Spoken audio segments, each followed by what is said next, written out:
제목으로 함께 말씀을 나누겠습니다. 다음 주까지 성령의 사역이라는 주제로 말씀의 은혜를 좀 나누고자 하는데요. 어느 시대도 마찬가지지만 어느 때도 마찬가지지만 특별히 우리가 지금 직면하고 있는 이 시대에는 정말 스가랴 선지자를 통해서 주신 하나님의 말씀이 절실히 요청되는 시대가 아닌가. 여러분 스가랴서 4장 6절 한번 볼까요? 같이 읽어봅시다. 시작. 그가 내게 대답하여 이르되 여호와께서 스룹바벨에게 하신 말씀이 이러하니라. 만군의 여호와께서 말씀하시되 이는 힘으로 되지 아니하며 능력으로 되지 아니하고 오직 나의 영으로 되느니라. 아멘. 아무리 용서도 안 되는 게 있다는 거죠. 근데 되는 길이 또 있다는 겁니다. 이 세상의 힘으로 얻을 수 있는 것과는 다른 무엇인가를 얻기를 원한다면 또 무엇인가 다른 성취를 하기 위해서는 무엇인가 다른 파워가 필요한 거예요. 그러니까 이 세상의 어떤 힘과 능력으로 얻을 수 있는 게 있죠. 근데 그거 말고 내가 기대하고 원하는 바가 그런 것으로는 도저히 얻을 수 없는 무언가를 얻으려고 한다, 또 기대한다고 한다 그럴 때는 다른 파워가 필요한 거예요. 스가랴 선지자를 통해서 하나님은 그것은 오직 성령이라고 말씀하시는 거죠. 이 세상에서 열심히 성실하게 하면 우리가 얻고 성취하는 게 있어요. 그죠? 열심히 공부하면 뭐 좋은 대학도 가고 또 열심히 일하면 돈도 벌고, 근데 그거 이상의 것이 있어요. 근데 그걸 성취한다 그럴 때는 내 힘과 능력으로는 그걸 닿지 못하는 영역이 있는데 그건 오직 성령으로 그것을 행할 수 있다라는 겁니다. 그렇다면 성령께서 역사하실 때 어떤 일들이 일어날까? 지난주에 이어서 앞으로 이 부분을 한번 살펴보는데, 지난주는 간구하는 영에 대해서 좀 살펴봤어요. 말할 수 없는 탄식으로 우리가 미처 알지 못하는 것을 성령께서 말할 수 없는 탄식으로 간구케 한다는 거죠. 근데 오늘은 성령의 임하심 속에서 어떤 일이 일어나는지 오늘 말씀을 통해서 한번 본다 그럴 때, 성령께서 역사하실 때 하나님을 경외하는 일이 일어나요. 우리는 하나님을 경외해야 된다는 걸 알고 있고 하나님을 경외하고 싶습니다. 근데 그것이 때로는 잘 안 돼요. 이게 내 힘으로 안 된다는 거예요. 내 능력으로 안 된다는 거예요. 오직 성령으로 그 일이 이루어진다는 건데요. 한번 여러분 1, 2절을 다시 한번 보십시오. 이새의 줄기에서 한 싹이 나며 그 뿌리에서 한 가지가 나서 결실할 것이요 그의 위에 여호와의 영 곧 지혜와 총명의 영이요 모략과 재능의 영이요 지식과 여호와를 경외하는 영이 강림하시리니, 이렇게 나오죠. 여기서 여러분 1절을 자세히 보면 이새의 줄기에서 한 싹, 또 그 뿌리에서 한 가지, 누구를 가리키나요?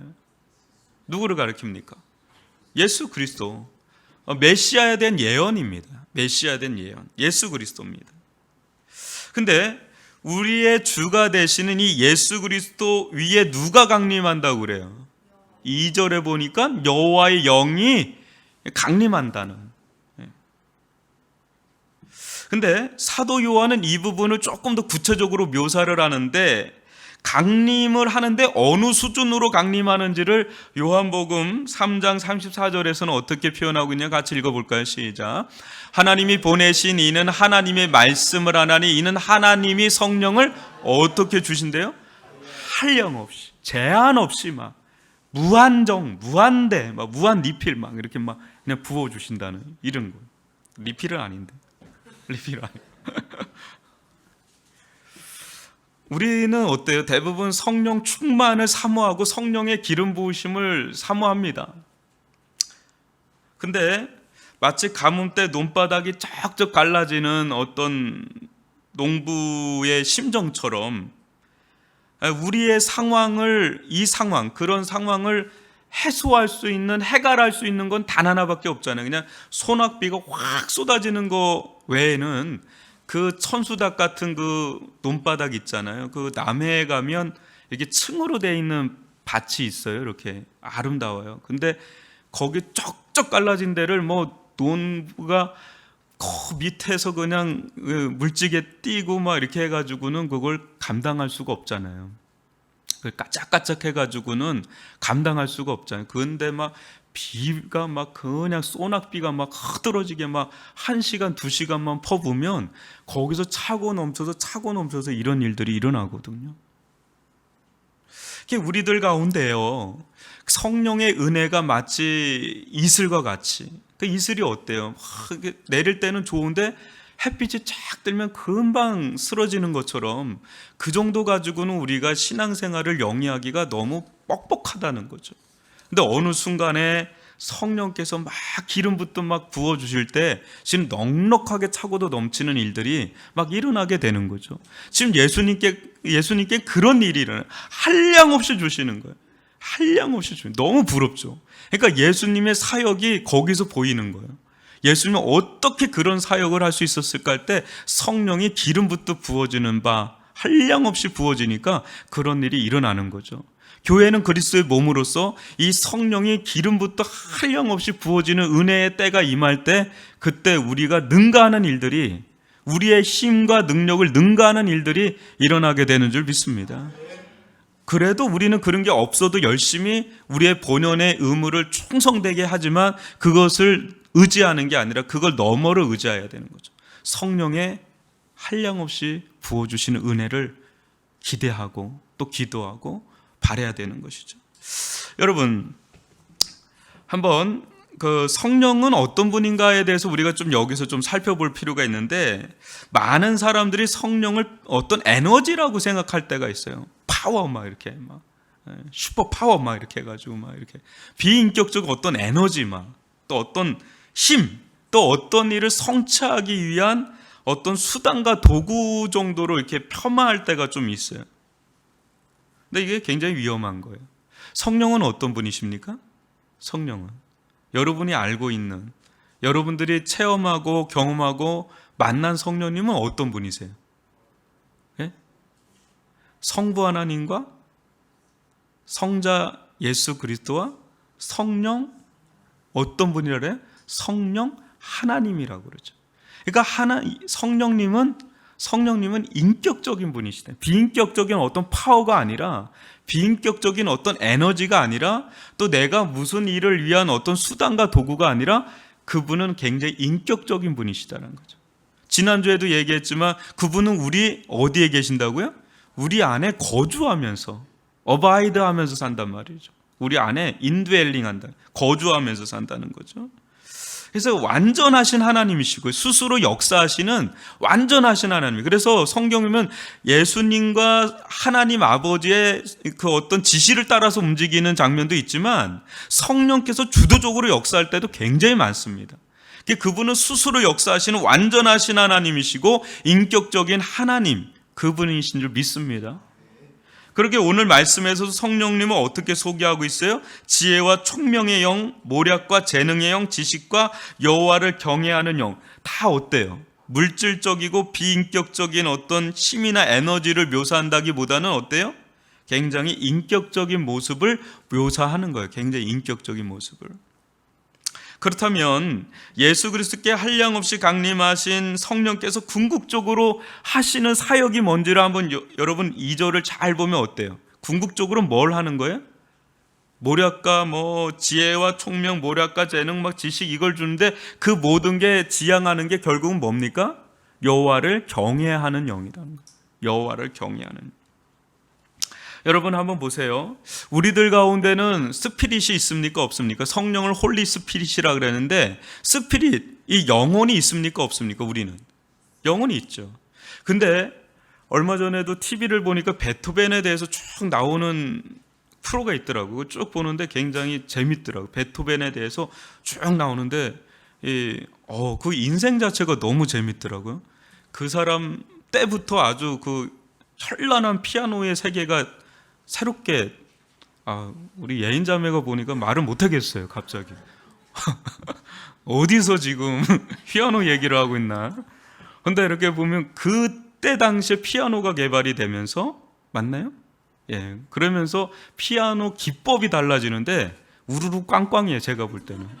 모차르트까지는 잔잔하게 잔잔잔 이랬는데 이 사람은 꽝꽝꽝꽝 이런 쪽이 이런 거죠. 그러면서 하여튼 그 사람은 아주 그 청력이 26살 때 사라졌다 그래요. 그 청력이 없는데도 작곡을 하는데 그거는 그 음악에 대한 영감이 엄청났던 영혼의 소유자죠. 뭐 미켈란젤로 이런 사람은 뭐 미술에 대한 뭐 그런 게 있는 거고 뭐 사람마다 쭉 있잖아요. 러시아의 샹트 빼츠르부르크인가 거기 딱 가면은 렘브란트 그림이 있어요. 돌아온 탕자. 거기에 뭐 사람들이 바글바글한데 거기서 헬리나우에는 하루 종일 그거 그 우리 뒤에 있거든요. 그 유명한 그림. 그 하루 종일 보면서 묵상을 하면서 거기 많은 은혜를 받은 게 거기 있습니다. 샹트. 우리 재우 형제님의 러시아. 저도 한번 가서 그걸 조금 봤는데 와 진짜 굉장히 생각을 많이 하겠는데 사람한테 밀려가지고 보면서 그냥 왔어요. 그렇게 됐는데요. 어떤 사람마다 이렇게 영혼의 어떤 성질, 특성, 힘 막 이런 게 사람마다 다 달라요. 우리 여기에 지금 모여 있지만 다 똑같지가 않아요. 어떤 사람은 이런 영혼의 성질을 가지고 있고 특성을 가지고 있고 힘을 가지고 있고 방향을 가지고 있고 막 그래요. 사람마다 다 그럽니다. 근데 홀리 스피릿, 그러니까 거룩한 영이 우리들 가운데 들어오게 될 때 어떤 일이 일어나냐면 다른 영이 들어오는 거예요. 우리가 기존에 있던 영하고는 인간의 영하고는 전혀 다른 하나님의 영이 우리들 가운데 들어오면서 전혀 다른 성질과 다른 특성과 다른 방향성과 다른 힘을 막 우리들 가운데 주는데 예수님에게도 그랬고 또 그 예수님에게 부어졌던 성령이 우리들에게도 하는데 그게 뭐예요? 전혀 할 수 없는 일을 행하게 하는데 그게 뭐냐? 하나님이라는 분을 경외케 하는 그런 사역을 한다는 거죠. 하나님을 경외케 한다는. 이것을 또 다른 말로는 하나님을 경건이라는 말하고도 좀 매치가 되는 거예요. 경건과 경외는 같은 맥락인데요.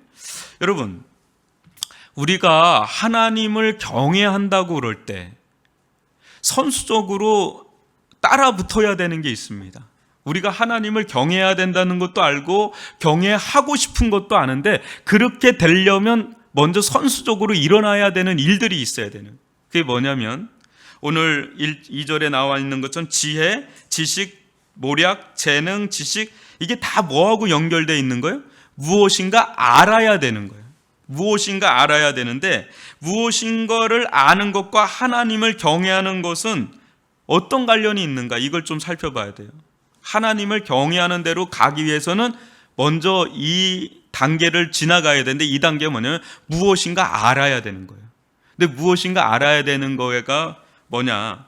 존 칼빈이라는 사람이 기독교 강요를 프랑스와 그 황제에게 딱 서문으로 드릴 때 그가 그 서문에 뭐라고 기록됐는지를 한번 들어보십시오. 제가 읽어드릴게요. 나의 이 책의 목적은, 근데 이 책의 목적은 단지 어떤 기초적인 사실들을 전달함으로 그것에 의해 종교의 열심을 가진 사람들이 참된 경건에 도달하게 하는 것이었습니다. 다시 한번 읽습니다. 나의 목적은 단지 어떤 뭡니까? 어떤 사실이라고? 심오한 사실입니까? 아니면 기초적인 사실입니까? 기초적인 사실들을 전달함으로 그것에 의해 종교의 열심을 가진 우리 같은 사람들이에요. 그런 사람들이 어디에 도달하게 하려고요? 참된 경건에 도달하게 하는 것이었습니다 라고 합니다. 근데 저기서 중요한 단어가 기초적인 사실이거든요. 그러면 여러분들이 생각하는 매우 기초적인 거를 전달하는구나 이렇게 생각하는데 제 서재에 가면은 기독교 강요 번역판이 여러 개가 있거든요. 이거 다 하면 1600페이지 이상 됩니다. 1600페이지가 아니죠. 한 2000페이지, 2500페이지 가까워요. 그게 기초적인 사실이에요.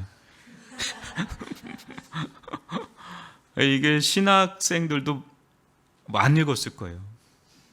신대원에서도 읽은 사람들이 손에 꼽습니다. 이게 읽고 졸업하는 사람.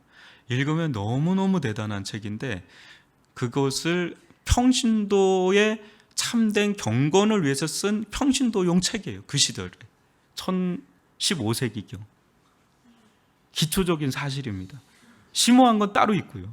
그러니까 이게 지금 우리가 좀 정신을 좀 바짝 차려야 되는데, 참된 경건에 이르도록 돕기 위해서 기독교 강요의 첫 문장이 굉장히 유명한 문장인데요. 이거라도 일단은 알아야 됩니다, 우리가. 그래야 좀 반했다. 시작이 반이니까. 그거 한번 띄워 주시겠습니까? 예, 같이 한번 읽어볼까요? 시작. 우리가 지니고 있는 지혜, 즉 참되고 건전한 지혜는 거의 모두가 두 가지 부분으로 되어 있으니 곧 하나님을 아는 지식과 우리 자신을 아는 지식이 그것이다. 그러나 이 두 지식은 각가지 끈으로 서로 연결되어 있어서 그중 어느 것이 먼저 오며 또 어느 것이 그 뒤에 결과로 따라오는 것인지를 분간하기가 쉽지 않다. 아멘. 이게 굉장히 중요한 얘기입니다. 여러분, 우리가 참된 경건을 소유하기 위해서는 두 가지 지식이 있어야 된다 그러죠. 하나는 뭡니까? 하나님을 아는 지식과 자기를 아는, 자신을 아는 지식이에요. 근데 이 두 가지가 뒤에서 뭐라 그래요?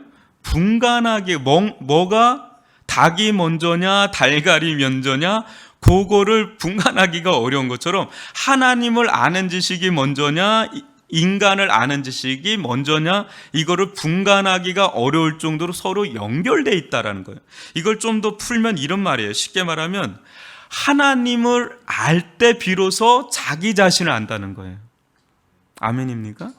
여러분, 우리가 자기 자신을 알거든요. 요새 뭐 서점에 가거나 TV 프로그램 보면 얼마나 심리학에 대한 얘기들이 얼마나 많은지 몰라요. 자기 자신을 알아야 된다, 자기 자신을 개발해야 된다, 자기 자신을 사랑해야 된다, 뭐 자기 자신.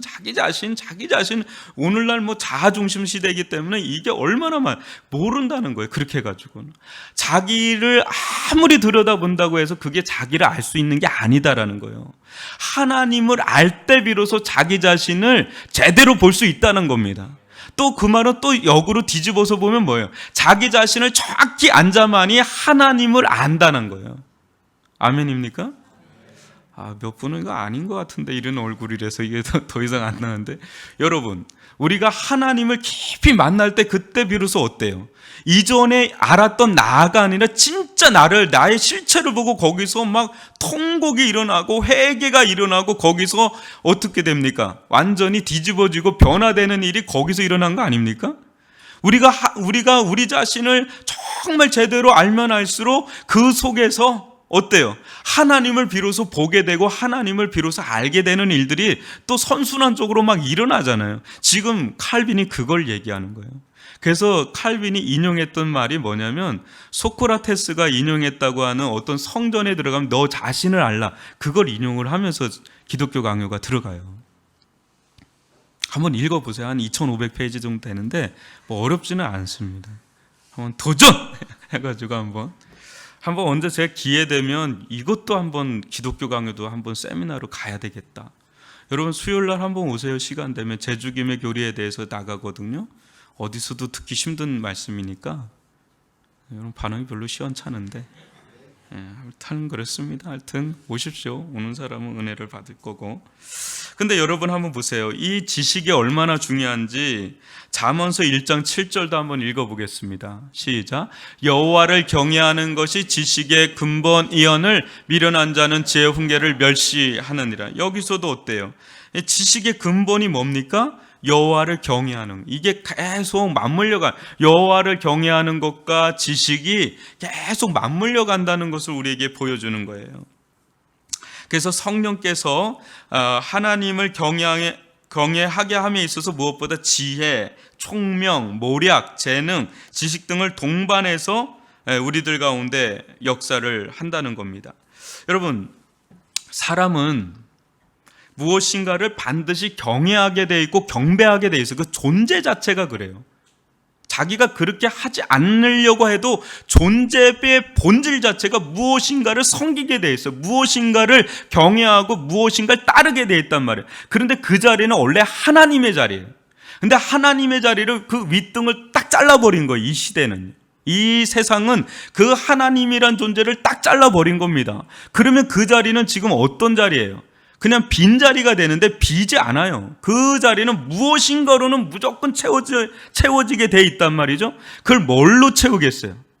그걸 뭘로 채우겠어요? 사람마다 다 제각기 뭔가로는 채웁니다. 자기가 주인 역할하는 것 같지만 뭔가 채웁니다. 그게 구약에서는 우상 숭배라는 표현으로 계속 나옵니다. 오늘날도 그 우상 숭배적인 성향이 사라졌겠느냐? 안 그래요. 그게 저마다 어떤 돈이 될 수가 있고 성공이 될 수가 있고 저마다 어떤 권력과 어떤 명예가 될 수 있고 자기만의 뭔가로 다 있는데 그거를 좀 세련된 용어로는 가치관이라고 그러는 거예요. 세계관이라고 그러는 거예요. 자기만의 가치관이 있단 말이죠. 자기만의 세계관이 있어요. 근데 그 하나님이란 존재를 인정하지 않은 채 자기만의 어떤 가장 최고 가치관이라는 건 뭐예요? 자기가 가장 가치 있게 여기는 것을 추구하는 거예요. 근데 그게 하나님의 자리인데 그 하나님의 자리를 쳐내고 다른 걸로 최고의 가치를 여기고 자기의 인생의 모든 생의 에너지를 다 거기 쏟는단 말이죠. 한 사람도 예외가 없어요. 다 쏟으면서 나름대로 거기에 자기의 인생의 에너지를 다 쏟으면서 글로 나간단 말이죠. 세련되게 말해서 그게 가치가 아니고 세계관이지 알고 보면 거기에 다 우상 숭배적인 성향이 다 배어 있는 것이라는 거죠. 여러분, 근데 성령이 역사하기 전까지는 하나님을 인생의 최고의 가치로 삼질 못합니다. 절대로. 우리의 신과 능력으로 그게 될 문제가 아니에요. 아무리 자녀에게 얘기를 해도 안 되는 건 안 되는 거예요. 아무리 남편에게 얘기해도 못 알아듣는 건 못 알아들어요. 아내에게 얘기하고 부모님에게 얘기해도 하나님을 최상의 가치로 삼는다는 거는 성령께서 역사하기 전까지는 불가능한 일이에요. 가능한 영역이 있고 가능하지 못한 영역인데 이런 영역은 가능하지 않은 영역이에요. 힘과 능력으로 못 닿는 길이라는 거죠. 그런데 어떻습니까? 성령께서 역사하실 때 그전에는 그 다른 거를 그렇게 가치로 삼아서 그거를 쭉쭉 달리던 그 사람이 한순간에 성령께서 역사하실 때 하나님을 만나고 하나님을 알게 될 때, 하나님을 만나고 하나님을 알게 될 때 비로소 이 세상에 내가 추구했던 것들의 내가 만난 하나님의 영광에 비한 보잘것없는 가치로 전락해버리면서 내가 그렇게 하찮게 여겼던 눈에 들어오지 않았던 하나님의 자리가 원상복귀되는 일들이 전복이 되는 일들이 일어나게 되는 줄 믿습니다. 그때 하나님을 하나님으로서 대우하면서 하나님으로 존중하면서 하나님을 경외하는 일들이 일어나게 되는 그 성령의 역사가 일어날 때 그와 같은 일이 일어나는 거 아닙니까? 여러분, 우리는 성경의 수많은 하나님을 대적하거나 떠난 이들을 보게 되는데 이 사람들의 공통적인 특징은 하나님을 인정하지도 않고 두려워하지도 않습니다. 심지어는 하나님을 대적하거나 등을 돌려버려요. 막 10가지 재앙이 오는데도 이 바로의 완강함과 완악함은 상상을 초월할 정도로 굳어져 있는 것을 우리가 보게 됩니다. 그리고는 다른 가치를 더 중요하게 여기면서 떠나버립니다. 롯의 아내를 알 겁니다. 뒤를 돌아보면 너 돌이 된다고 그런 준엄한 말씀을 받고 또 소돔과 고모라 가운데 얼마나 많은 불과 유황이 떨어진 걸 목도했음에도 어떻게 해요? 몸은 앞으로 가는데 고개는 뒤로 돌아가는 거예요. 그 순간에 돌이 돼버리는 거예요. 이런 일들이 실제적으로 있단 말이죠. 여러분, 매우 다른 길을 선택하는 것을 보게 되는 겁니다. 이런 선택의 결과물들이 오늘날 우리가 살고 있는 이 세상을 형성한 거예요. 하나님을 떠나서 하나님을 경외하면서 떠난 이 세상이 만들어서 보여주는 결과물들이 지금 우리가 직면하고 있는 이 세상이란 말이죠. 세상의 한복판에 들어가면 하나님이란 존재가 없어요. 지금 서점의 베스트셀러 중에 하나가 리처드 도킨슨이나 이런 사람들이 쓴 이 신없음의 과학이란 책이더라고요. 그거 보고 까무러칠도록 놀랐는데 여러분, 4명의 기사가 있습니다. 무신론자의 4명의 유명한 기사라고, 흑기사라고 하는 사람이 있어요. 리처드 도킨슨이라고 하는 만들어진 신, 이거 대박 났죠. 이기적인 유전자, 아주 무신론자의 최고 선봉에 있는 어마어마한 학자입니다. 그 다음에 데니엘 데니시라는 사람이 주문을 깨달아라는 책이 아주 또 유명하고, 또 샘 해리스라는 종교의 종말, 이런 책이 또 있고, 또 크리스토퍼 히친슨이라는 신은 위대하지 않다, 아주 정방위적으로 이 무신론을 과학적으로 입증하면서 전파하는데, 우리는 이거 잘 모르지만 지금 서정가나 이 학계는 이게 지배적이에요, 무신론이. 우리는 여기서 하나님을 인정하고 찬양하고 경배하고 막 이러지만 세상의 한복판에서는 이 네 사람이 방송에 나와서 신은 없다는 걸 아주 논리적으로 증명하는데 뭐 기가 찰 노릇입니다. 그런데 이들에 대한 찬사를 제가 읽어보면서 놀랐어요. 수전 블랙모어라는 아주 유명한 작가가 있는데 이 사람이 뭐라 그랬냐면, 꼼짝없이 빨려들었다. 이 박식한 대화를 읽는 내내 과학의 겸손과 솔직함이 종교의 오만, 위선, 아무렇지 않게 지어내는 뻔뻔함과 대비되는 빛을 발했다. 속이 시원하다. 이게 거기에 추천사예요, 이 책에. 또 팀 어번이라는 사람이 있어요. 굉장히 유명한 테드 강의를 보면 엄청 유명한 사람입니다, 이 사람이. 이 사람은 뭐라고 그랬냐면, 생각하기가 스포츠 종목이라면 내 사람은 슈퍼스타다. 이 책을 읽는 것은 올스타 경기를 맨 앞자리에 앉아 구경하는 것과 같다. 무신론과 종교에 관한 모든 책을 뛰어넘는다. 어느 인간 사이에는 존재하는 망상과 오해의 뿌연 안개 속을 헤쳐나가기 위한 우리의 지적 능력의 사용법을 가르쳐준다. 뭐라 그러는 거예요? 종교를 뭐라 그런 거예요? 망상과 오해의 뿌연 안개 속이라고 표현하고 있는 거예요. 이게 우리에 대한 세상의 관점이 이렇다는 겁니다. 또 줄리아 스윈이라는 사람이 이럽니다. 신선모독적이고 박식하고 굉장히 진실하고 은근히 웃기는 이 책을 읽는 것은 이 시대 최고의 지성인들과 깊은 식견을 나누며 오후 한때를 보내는 것과 같다. 신성모독적이고 라는 말이 굉장히 중요한 겁니다. 유명한 배우고 코미디언이에요. 이런 사람들이 막 이런 책을 적극 지지를 하는 그런 세상 속에 우리가 있어요. 무신론이 하나의 이제 대세처럼 막 이루어지고 있단 말이죠. 근데 여기 안에, 이 책 안에 이런 대목이 있어요. 이 대목을 한번 잘 들어보세요. 나는 거의 모든 종교가 감싸고 도는 비합리주의의 잔재가 유감스럽지만, 한마디로 종교는 비합리주의로 보는 거예요. 구제하고 위로하는 역할을 잘 해내는 국가를 보지 못했기 때문에 그런 인도적 임무를 인계받을 세속의 기구를 찾을 때까지는, 여기서 재밌는 대목이 나요. 교회가 세상에서 사라지는 것을 바라지는 않는다. 이게 이 사람들의 얘기예요. 뭡니까?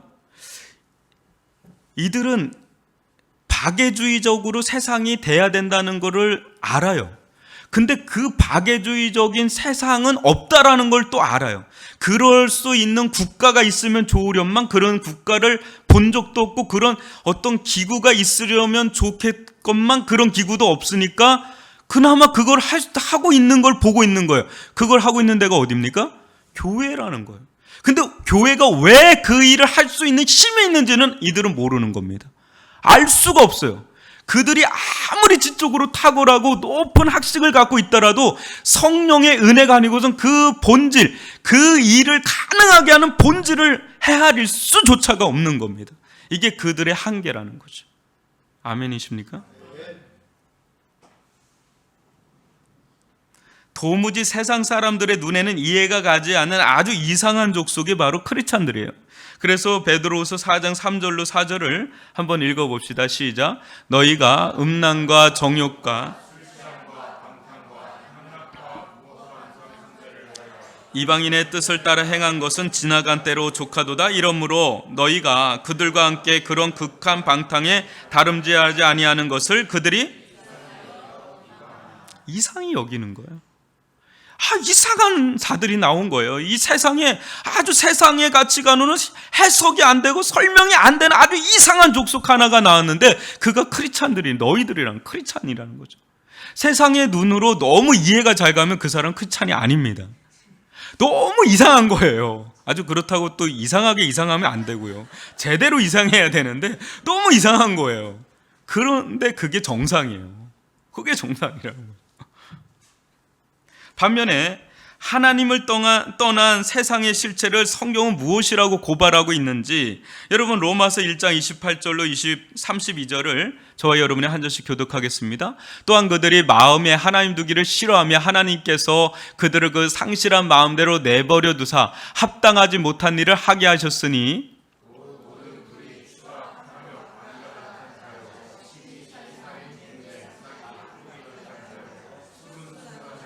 비방하는 자요, 하나님께서 미워하시는 자요, 능욕하는 자요, 교만한 자요, 자랑하는 자요, 악을 도모하는 자요, 부모를 거역하는 자요. 그들이 이같이 일을 행하는 자는 사형에 해당한다고 하나님께서 정하심을 알고도 자기들만 행할 뿐 아니라 또한 그런 일을 행하는 자들을 옳다 하느니라. 이것이 세상이란 말이죠. 근데 여러분 어때요? 우리도 똑같은 자들 아니었습니까? 그게 비단 그리고 오래됐네요. 오래되지 않은 분들도 있을 거예요. 근데 어느 날 어느 시에 성령께서 우리 인생 가운데 개입을 구체적으로 하시고 또 어느 순간에 주의 말씀을 듣는 자리로 이끌어 주시고 그 말씀을 듣는 가운데 성령께서 어느 순간에 우리 마음을 두드리기 시작하고 우리가 고집해왔던 생각들을 깨뜨려 주시고 그 얼어붙었던 바다와 같은 우리의 심령을 쪼개고 우리의 인생 자체를 막 두드려 깨면서 그 말씀이 우리들을 하나씩 전복해 나가는 일들이 일어나기 시작을 하는데 이전에는 어떻습니까? 그러면서 우리의 영혼이 눈이 밝아지기 시작하는데 이전에는 내가 자랑거리라고 생각하면서 했던 것들이 얼마나 추하고 더러운지 이것이 내 인생 가운데 없었으면 얼마나 좋았을까? 그전에는 그렇지 않았어요. 그걸 막 자랑했단 말이에요. 나 이런 죄를 졌다. 막 죄를 진 걸 막 자랑하고 이랬던 사람들인데 그것이 얼마나 가슴 아프고 내 인생 가운데 없었으면, 지워졌으면, 아예 없었으면 얼마나 좋았을까. 그러면서 가슴을 찢으면서 회개하는 그런 사람이 되면서 거기서 하나님을 만나고 하나님을 따르는 그런 자들이 된 게 아닙니까? 그 전에 하나님을 우습게 여기고 하나님의 말씀을 전하는 자들도 우습게 여겼던 사람인데 어느 날 하나님을 만나고 나니까 하나님이 얼마나 두렵고 위대하신 분이신지를 알고 내가 얼마나 하나님을 업신여겼고 그분을 만홀히 여겼고 그분을 정말 하대하면서 그럴 뿐이 아닌데 그리고 얼마나 그분의 마음을 아프게 했는지 그분의 마음이 이제는 느껴지니까 거기서 하염없이 그냥 마음의 슬픔도 찾아오고 아픔도 찾아오고 전혀 그랬던 사람이 아니었어요.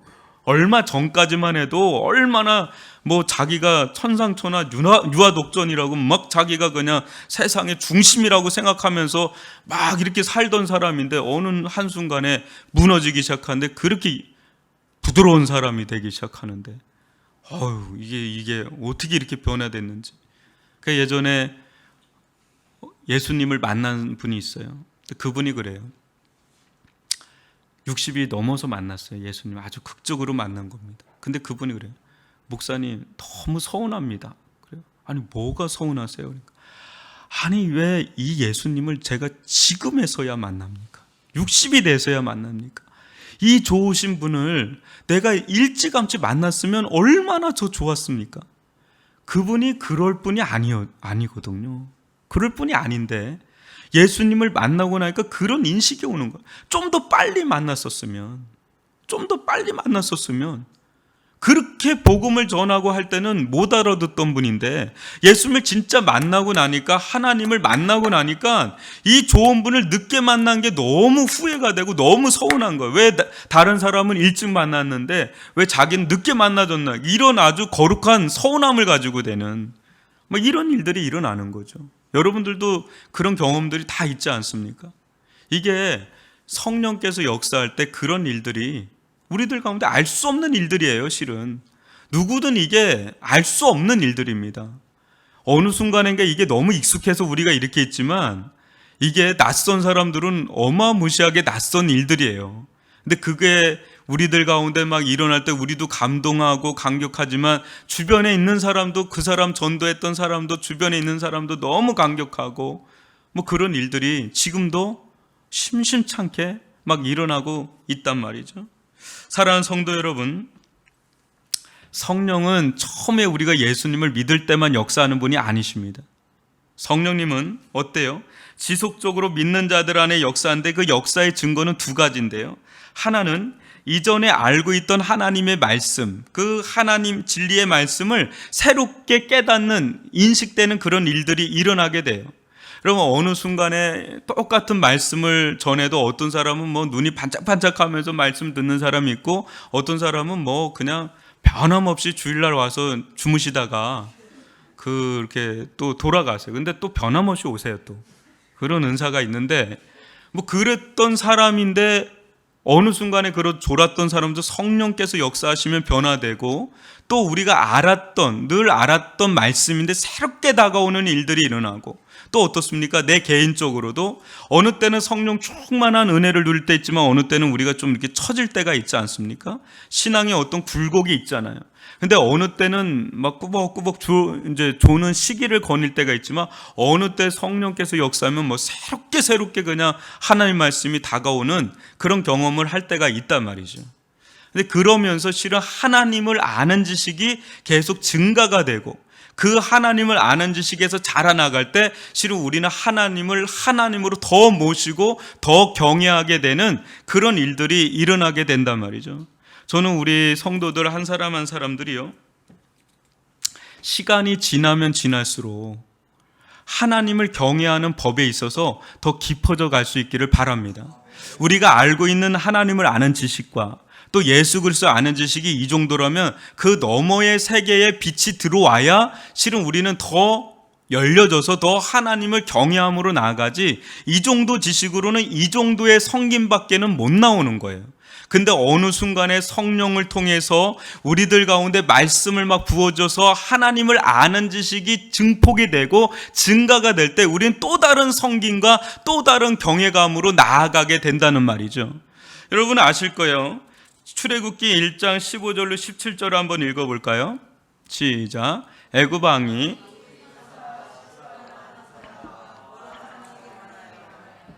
이르되 너희는 히브리 여인을 위하여 해산을 도울 때에 그 자리를 살펴서 아들이거든 그를 죽이고 딸이거든 살려두라. 그러나 산파들이 하나님을 두려워하여 애굽 왕의 명령을 어기고 남자 아기들을 살린지라. 여러분, 이게 실질적인 이 상황에 우리가 들어가면 이게 쉬운 일입니까? 애굽 왕이라고 하는 절대 권세자가 있어요. 그 절대 권세자의 그 명령은 그건 곧 실행해야 되는 거예요. 법이에요, 법.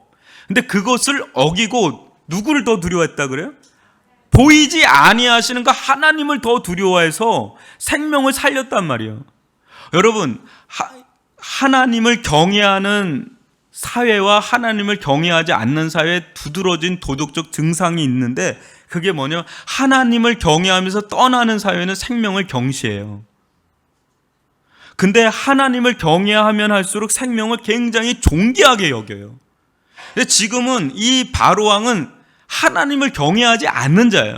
그 생명을 아주 하대하는 거예요. 멸시하는 겁니다. 생명을 경시하는 거예요. 근데 어떻습니까? 그 한복판에서 하나님을 경외하는 이 두 산파는 그 애굽 왕보다 누굴 더 두려워할 줄 아는 사람이 돼요? 어떻게 그런 일이 일어났을까요? 어떻게 그렇게 살 수 있었을까요? 하나님을 아는 거예요. 애굽 왕도 알지만 하나님을 알 때 하나님을 더 두려워할 줄 아는 겁니다. 우리가 정말 하나님을 더 알아가면 알아갈수록 우리가 지금 예배드리는 이 현장이 어떤 현장인지, 우리가 기도하는 그 대상이 어떤 분인지, 그 기도하는 대상이 되신 하나님 우리가 직면하고 그분을 우리가 대하고 있다면, 그분을 우리가 상대하고 있다면 우리의 기도 자체도 점점 달라져요. 기도의 방법을 배워야 될 게 아니라 기도의 대상을 알 때 기도 자체가 굉장히 깊어지는 줄 믿습니다. 하나님을 알면 알수록, 여러분 생각을 해보세요. 우리가 지나가는데 그냥 지나가는 행인인지 알았어요. 우습게 여겼어요. 근데 알고 봤더니 그 사람이 그 도시의 시장이었어요.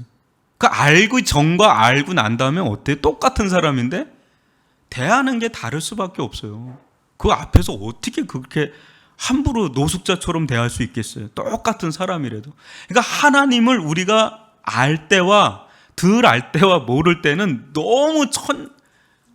아주 너무 다른 거예요. 그분은. 우리가 상대하고 있는 분은 천지를 창조하신 창조의 아버지가 되신 그 하나님이시란 말이죠. 그러니까 애굽 왕도 이 산파에게는 두려움의 대상이야. 하나님이 더 두려운 겁니다.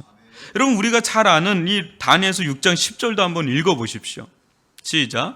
다니엘이 이 조서에 왕의 도장이 찍힌 것을 알고도 자기 집에 들어가서는 윗방에 올라가 예루살렘으로 향한 창문을 열고 전에 하던 대로 하루 3번씩 무릎을 꿇고 기도하며 그의 하나님께 감사하였더라. 우리에게 이 모습은 매우 난감하고 어려운 모습이에요. 다니엘은 근데 어렵지 않게 이 일을 수행합니다. 왜냐하면 그는 하나님을 알았던 자예요. 하나님을 알았기 때문에 그가 이 길을 가는 게 그리 어렵지가 않았던 거예요. 너무나 당연한 길이었던 거예요. 기도하는 거를 자기 생명보다 더 귀하게 여길 수 있었던 건 억지가 아니라 하나님을 아는 지식에서 하나님을 경외하면서 나오는 줄 믿습니다. 그러니까 우리의 어떤 행위를 너무 규정하지 않아도 돼요. 먼저는 뭐를 더 고민해야 돼요? 내가 하나님을 제대로 알고 있나? 이 본질의 싸움을 더 할 때 우리의 삶이 규정되는 줄 믿습니다. 그게 안 되는데, 그 뿌리 자체가 안 되는데 내가 뭔가를 내 삶을 이렇게 해야 돼, 이렇게 해야 된다는 건 다 율법적으로 흘러가기가 쉬워요. 근데 하나님은 우리가 더 알면 알수록 자연스럽게 그분을 향한 자연스러운 경외감으로 우리의 삶이 규정되는 줄 믿습니다.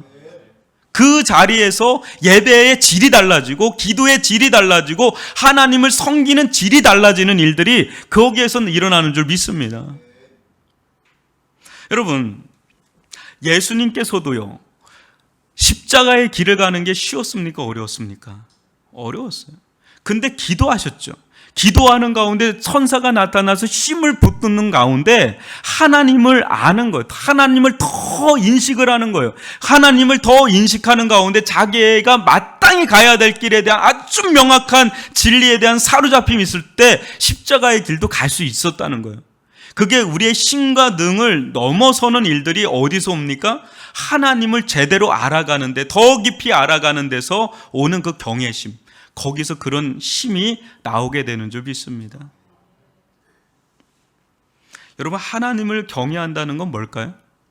시편 2편 11절이 가장 정확하게 얘기하고 있어요. 한번 읽어봅시다. 시작. 여호와를 경외함으로 섬기고 떨며 즐거워할지어다. 여러분, 여호와를 경외한다는 건 두 가지 요소가 그 안에 공존하는 거예요. 전혀 공존할 수 없는 게 공존해요. 뭡니까? 섬기고 떨는 거예요. 두려워 떠는 걸 말합니다. 두려워 떠는데 어때요? 즐거워요. 여러분, 두려워 떠는 거는 일종의 공포 같은 느낌이 있잖아요. 그것과 즐거움이 공존할 수 있나요?